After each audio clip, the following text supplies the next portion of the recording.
सुप्रभात बच्चों, कैसे हैं आप सब।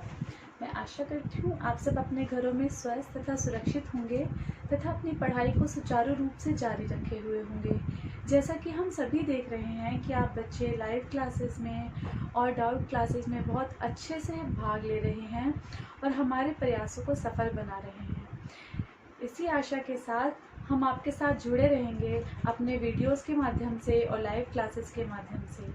स्वागत है आपका आज की कक्षा में। मैं आपकी हिंदी अध्यापिका हेमलता बता। चलिए बच्चों, आज अपने पाठ का प्रारंभ करने से पहले आज का हमारा मंत्र है वैदिक मंत्र। इस मंत्र का उच्चारण आप मेरे साथ करेंगे।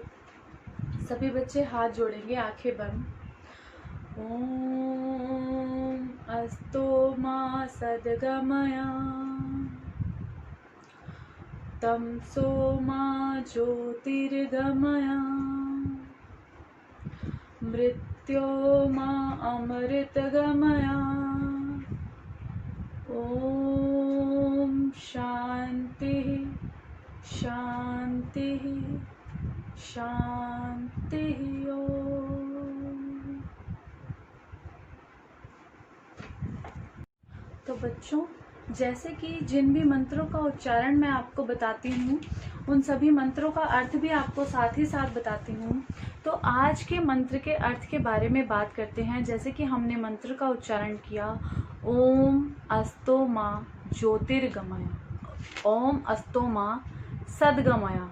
इसका अर्थ है, हे प्रभु मुझे सत्य का मार्ग दिखाओ जो मुझे अधर्म से बचाएगा। प्रभु से ये प्रार्थना की जा रही है, ईश्वर से ये प्रार्थना की जा रही है। फिर हमने दूसरा वाक्यांश जो हमारा था, तमसो माँ ज्योतिर्गमया, अर्थात मेरे भीतर के जो अंधकार और अज्ञान को आप दूर करें और प्रकाश और मुझे सच्चा ज्ञान दें, मुझे प्रकाश की ओर ले जाएं। फिर हमने जो तीसरा वाक्यांश था, मृत्योर माँ अमृत गमया, अर्थात मुझे अच्छे कर्म करने के लिए आप सक्षम करें ताकि मैं अच्छे कर्म कर सकूं और इसलिए इस दुनिया को छोड़ने के बाद भी लोग मेरे कर्मों द्वारा मुझे याद करें और मेरे कर्मों जो मैंने जो कार्य किए हैं, जो मैंने कर्म करे हैं, उनका फल उन लोगों को प्राप्त हो। तो इस सद्भावना के साथ इस मंत्र का उच्चारण किया जाता है। तो और यह हम, जैसा कि मैं आपको हर बार बताती हूँ कि मंत्र जो हैं वो हमारे जीवन में सकारात्मक ऊर्जा का प्रवाह करते हैं, इसीलिए हम इन मंत्रों का दिन प्रतिदिन उच्चारण करते हैं। चलिए बच्चों, आज का हमारा पाठ है पाठ 6 प्रत्यय। इससे पहले हमने जिस पाठ को पढ़ा, पाठ 5 जो उपसर्ग था, उसमें हम उपसर्ग जो हमने पढ़ा यानी कि प्रीफिक्स, पहले लगना। अब जो हम पढ़ने जा रहे हैं पाठ, उसका थोड़ा सा मैं पाठ परिचय आपको दे दूं। सभी बच्चे अपनी पाठ्य पुस्तक अपने पास रखेंगे, साथ में एक पेंसिल जरूर रखेंगे ताकि अगर आपको कुछ भी रेखांकित करने के लिए कहा जाता है तो आप कर पाएं और आप पाठ को अच्छे से समझ पाएं। और कुछ भी अगर इम्पोर्टेंट, कुछ भी अगर खास आपको बताया जाता है कि इसे आप अंडरलाइन कर लीजिए या इसे रेखांकित कर लीजिए तो आप कर पाएं, इसलिए। अच्छा, अब देखिए, उपसर्ग आपने पढ़े थे जिनका अर्थ था, अंग्रेजी अनुवाद था प्रीफिक्स, है ना। सभी बच्चे जानते हैं प्रीफिक्स यानी कि पहले लगना। अब हम पढ़ेंगे प्रत्यय जो है सुफिक्स, ठीक है। कुछ शब्दांश ऐसे होते हैं जो किसी शब्द के अंत में लगकर, उपसर्ग जो थे वो पहले लगते थे और अर्थ में परिवर्तन लाते थे, सभी बच्चों को याद है। अब जो प्रत्यय हैं ये भी शब्दांश हैं, यानी कि ये भी शब्दों के अंश हैं, इन्हें भी हम प्रॉपर शब्द नहीं कह सकते। तो कुछ शब्दांश ऐसे होते हैं जो शब्द के अंत में लगकर उसके अर्थ में परिवर्तन ला देते हैं। जैसे गाड़ी के साथ वान लगाने से गाड़ीवान, जब गाड़ी शब्द के पीछे अगर हम वान लगा दें तो गाड़ीवान बन जाता है। उसी प्रकार फल के साथ वाला लगाने से फल वाला शब्द बन जाता है। यहाँ गाड़ी से गाड़ीवान और फल से फलवान बनाने पर शब्दों के अर्थ में परिवर्तन आ गया।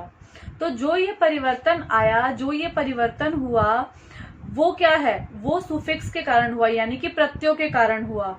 गाड़ी एक वस्तु है जबकि गाड़ीवान एक व्यक्ति है। ध्यान रखिएगा, इस बात को ध्यान से समझिएगा। यही अंतर फल और फल वाला में है। वान और वाला जैसे शब्द जो हैं, शब्दांश जो हैं, ये प्रत्यय कहलाते हैं। ठीक है, जो परिवर्तन आया देखिए वो कैसे आया। गाड़ी जो है वो क्या है, वस्तु है। गाड़ी के साथ जब वान लग गया, गाड़ीवान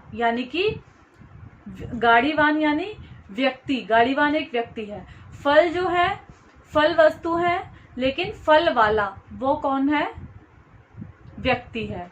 ठीक है, जो ये परिवर्तन आया इसे ध्यान से समझिए। अर्थात व्याकरणिक दृष्टि के रूप में हम परिभाषा के रूप में ये कह सकते हैं कि जो शब्दांश किसी शब्द के अंत में जुड़कर उसके अर्थ को बदल दे, परिवर्तन ला दे, या उसको अर्थ को बदल दे, या उसमें कोई विशेषता ला दे, है ना, उसे हम प्रत्यय कहते हैं। ठीक है, अब आपने उपसर्ग पढ़ा था, उसमें आपने पढ़ा था जो किसी शब्द के सार्थक या मूल शब्द के आगे लगकर उसके अर्थ में परिवर्तन ला दे, वो था उपसर्ग। बहुत सारे बच्चे इस बात को लेके संशय में थे, कंफ्यूज थे थोड़े से, इसलिए मैंने उस पार्ट को इस पार्ट से रिलेट करके आपको बता रही हूँ कि उपसर्ग और प्रत्यय में फर्क क्या है। क्योंकि जब मैंने कक्षा में, हम जब लाइव क्लास में थे, मैंने बच्चों से पूछा था कि आप उपसर्ग को और क्या कह सकते हैं, तो कुछ बच्चे कंफ्यूज थे, उन्होंने बोला हम उपसर्ग को प्रत्यय कह सकते हैं, जबकि ऐसा नहीं है। इन दोनों में जो फर्क है उसको समझिए, पाठ के आधार पे आप इन दोनों में जो अंतर है उसे समझिए कि क्या है। आगे हम विस्तार पूर्वक भी इनके बीच में अंतर का अध्ययन करेंगे और इनके बीच के संबंध का अध्ययन करेंगे। तो यहाँ पे आपने क्या सीखा, कुछ शब्दांश ऐसे होते हैं जो किसी शब्द के अंत में लगकर उनके अर्थ में परिवर्तन ला दे। जैसे गाड़ी के साथ वान लगाने से गाड़ीवान, और फल के साथ वाला लगाने से फल वाला शब्द बनता है। यह गाड़ी से गाड़ीवान और फल से फल वाला बनने पर शब्दों के अर्थ में परिवर्तन हो गया। जो परिवर्तन आया वो आपने देखा। गाड़ी एक वस्तु है, जबकि गाड़ीवान एक व्यक्ति है। यही अंतर फल और फल वाला में है। वान और वाला जैसे शब्दांश प्रत्यय कहलाते हैं। ठीक है, अब देखिए इनके बारे में हम आगे विस्तार पूर्वक अध्ययन करेंगे कि प्रत्यय कितने प्रकार के होते हैं, प्रत्यय कौन कौन से प्रत्यय होते हैं, उनको लगने के बाद जो शब्द है उसके अर्थ में किस किस प्रकार का परिवर्तन आता है। अब देखिए यहाँ पे हम परिभाषा के रूप में बोल सकते हैं, जो शब्दांश किसी शब्द के अंत में जुड़कर उसके अर्थ को बदल दे, या उसके अर्थ में परिवर्तन ला दे, या उसके अर्थ में कोई विशेषता ला दे, उसे प्रत्यय कहते हैं। ठीक है, अब हम बात करेंगे कि प्रत्यय होते कितने प्रकार के हैं। तो प्रत्यय जो है वो दो प्रकार के होते हैं। दो प्रकार के कैसे, एक वो होते हैं जो क्रिया के साथ प्रयुक्त होते हैं, और एक वो होते हैं जो क्या कहते हैं, क्रिया के जो जैसे कृत प्रत्यय जो है ये क्रिया के साथ जो है प्रयोग किया जाता है। इसे मैं बोर्ड पर आपको समझाना चाहूंगी ताकि आप इसकी विस्तृत जानकारी प्राप्त कर सकें। देखिए, कृत प्रत्यय होते हैं जो प्रत्यय क्रिया के धातु रूप से जुड़कर शब्दों की रचना में सहायक होते हैं। यानी कि क्रिया के धातु रूप से जुड़ गए और शब्दों की रचना हो गई और शब्दों में परिवर्तन आ गया, उसमें विशेषता आ गई, वो कहलाते हैं कृत प्रत्यय। अभी हम देखेंगे कि इसके उदाहरण के साथ ये कैसे होते हैं। जैसे लिख जमा आवट, लिखावट, यहाँ क्रिया हो रही है ना। लिख जमा आवट, लिखावट, सूख जमा आ, सूखा आदि। जो कृत, एक बात का ध्यान रखेंगे सभी बच्चे, आप यहाँ पे अंडरलाइन भी कर सकते हैं अपनी पाठ्य पुस्तक में। कृत प्रत्यय से बनने वाले शब्दों को कृदंत कहते हैं। अगर आपसे प्रश्न पूछ लिया जाए कि कृदंत किसे कहते हैं, तो आपको ये पता होना चाहिए कि कृत प्रत्यय से बनने वाले शब्दों को कृदंत कहते हैं, कृदंत कहते हैं। अब देखिए, अब एक प्रकार तो हो गया कृत प्रत्यय, यानी कि क्रिया के धातु रूप के साथ जुड़कर जो शब्दों में परिवर्तन आता है उसे हम कृत प्रत्यय कहते हैं। आगे हम विस्तार पूर्वक इसके भेदों को भी पढ़ेंगे। ठीक है, लेकिन प्रत्यय के प्रकारों को पहले समझ लीजिए। आपने जाना कि प्रत्यय क्या होते हैं। प्रत्यय के दो प्रकार हैं, कृत प्रत्यय और दूसरा तद्धित प्रत्यय। त और द के साथ जो है पैर में हलंत है, इस बात का ध्यान रखेंगे। हलंत का अर्थ सभी बच्चे अच्छे से जानते हैं। ठीक है, अब देखिए, क्रिया के अतिरिक्त अन्य शब्दों, क्रिया के साथ धातु रूप के साथ जुड़कर जो बनाते हैं वो तो कृत प्रत्यय हो गए। यहाँ पे तद्धित जो प्रत्यय है वो क्रिया के अतिरिक्त अन्य शब्दों, यानी कि क्रिया के अतिरिक्त अन्य शब्द कौन से हैं, यानी कि संज्ञा शब्द, सर्वनाम शब्द, विशेषण शब्द इत्यादि के अंत में जुड़ने वाले शब्दांश जो हैं वो तद्धित प्रत्यय कहलाते हैं। अब इसके उदाहरण से देखिए, जैसे धन जमा वान धनवान, बूढ़ा जमा आपा बुढ़ापा, एक जमा हरा एक हरा आदि। ठीक है, अब देखिए इनके योग से बने शब्दों को तद्धितांत कहते हैं, तद्धितांत कहते हैं। तो ये जो कृत प्रत्यय से बनते हैं शब्द उनको क्या कहते हैं, कृदंत प्रत्यय कहते हैं, कृदंत कहते हैं। और जो तद्धित प्रत्यय से बनते हैं निर्मित शब्द होते हैं उसे हम तद्धितांत कहते हैं। तो इस बात का आप ध्यान रखेंगे, अपनी पाठ्य पुस्तक में आप इसे रेखांकित कर लीजिए, अंडरलाइन कर लीजिए, ताकि आप इस बात को स्मरण रखें। अब हम बोर्ड पे इस पाठ को समझने का प्रयास करते हैं। देखते हैं बोर्ड पे इस पाठ को समझने का हम प्रयास करते हैं। चलिए बच्चों, अब बोर्ड पे देखेंगे प्रत्यय क्या होते हैं, सुफिक्स, है ना। जो शब्द किसी शब्द के अंत में जुड़कर उसके अर्थ को बदल दे या उसमें कोई विशेषता ला दे उसे हम प्रत्यय कहते हैं, उसे हम प्रत्यय कहते हैं। अब देखिए यहाँ पे आपने परिभाषा को समझ लिया, उदाहरण मैंने आपको दिया था, जैसे गाड़ी के साथ अगर हम वान लगा दें तो गाड़ीवान, फल के साथ अगर वाला लगा दें तो फल वाला। अब देखिए अब हम जानेंगे प्रत्यय के भेद। तो प्रत्यय के दो भेद हैं, यहाँ पे हमने बताया कि प्रत्यय के दो भेद हैं, इस चीज को आप ध्यान रखेंगे कि प्रत्यय के दो भेद हैं।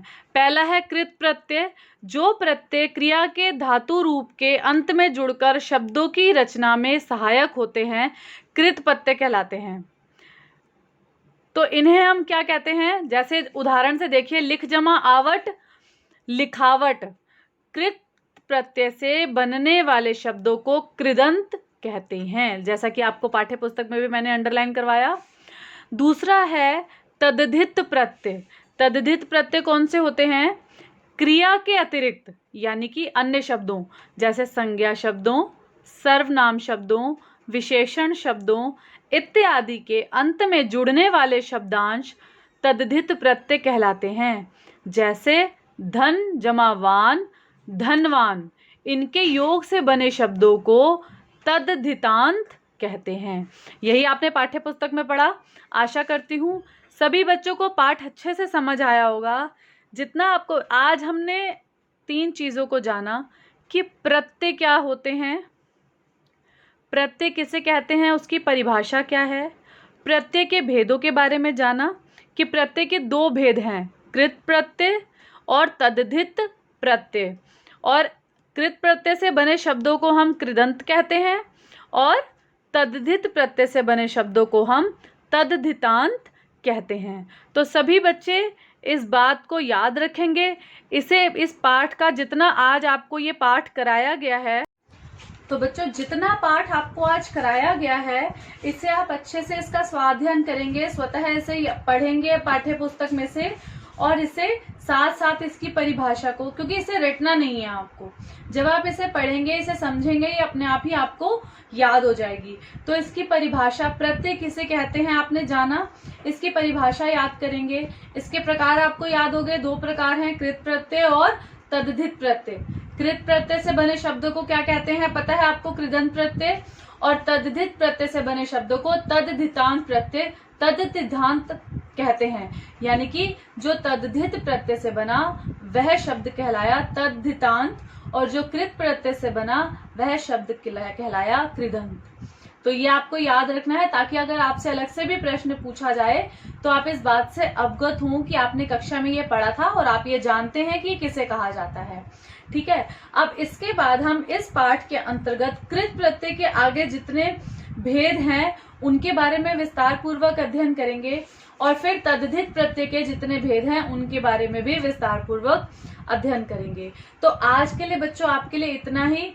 पाठ को अपने आप अवश्य पढ़ें और जितना आपको कराया गया है उसे याद कर लें। फिर भी इस पाठ के आरंभ में भी मैं आपको यही बोलना चाहूंगी, आप एक फ्लो चार्ट बनाएंगे अपने उत्तर पुस्तिका में। हर पाठ, व्याकरण के हर पाठ को जब भी आप शुरू करेंगे, जैसे अब हमारा नया पाठ शुरू हुआ प्रत्यय पाठ 6, तो आप उत्तर पुस्तिका में लिखेंगे, यहाँ ऊपर आप लिखेंगे पाठ 6, फिर लिखेंगे प्रत्यय, उसके बाद उसके शब्द का अर्थ, उसकी परिभाषा, उसके बाद प्रत्यय के प्रकार। आपने यहाँ लिखा प्रकार, एरो बनाएंगे, 2 प्रकार हैं, 2 प्रकार लिखे। उसके आगे आप जैसे जैसे पाठ पढ़ते जाएंगे वैसे वैसे मैं आपको निर्देशित करते जाऊंगी, उसी प्रकार आप अपना फ्लो चार्ट कंप्लीट करते जाएंगे, ताकि जब आप पूरा पाठ कर लें, पुनरावृत्ति करें, तो पूरा फ्लो चार्ट आपके सामने हो, आपको पाठ्य पुस्तक को एक एक पेज को पलट के ना देखना पड़े, और आपके सामने हो। जहां आपको लगे कि आप कुछ भूल रहे हैं या आप कुछ दोबारा से किसी उसको समझना चाहते हैं, तो आप वही पृष्ठ संख्या खोलें, उसी पृष्ठ पे जाएं और वो दोबारा से पढ़ लें। जब आप परीक्षा के समय आपको बहुत आसानी हो जाएगी, सिर्फ आप फ्लो चार्ट देखेंगे, आपको पता चल जाएगा आपने पाठ में क्या क्या पढ़ा था, किस किस विशेष पॉइंट आपको अंडरलाइन कराया गया था, आपको बताया गया था, वो सब उसमें लिखा होगा, ताकि आपसे परीक्षा में कुछ भी छूटे नहीं। ठीक है, तो ये आप अपना नियम बना लेंगे, ऐसा आप अवश्य करेंगे। साथ साथ मैं आपको हर पाठ के साथ साथ ये निर्देशित करती रहूंगी। तब तक के लिए बच्चों इतना ही, अब मिलेंगे अपनी अगली कक्षा में। तब तक स्वस्थ रहें, सुरक्षित रहें, घरों में रहें और थोड़ा थोड़ा योग और ध्यान अवश्य करते रहें।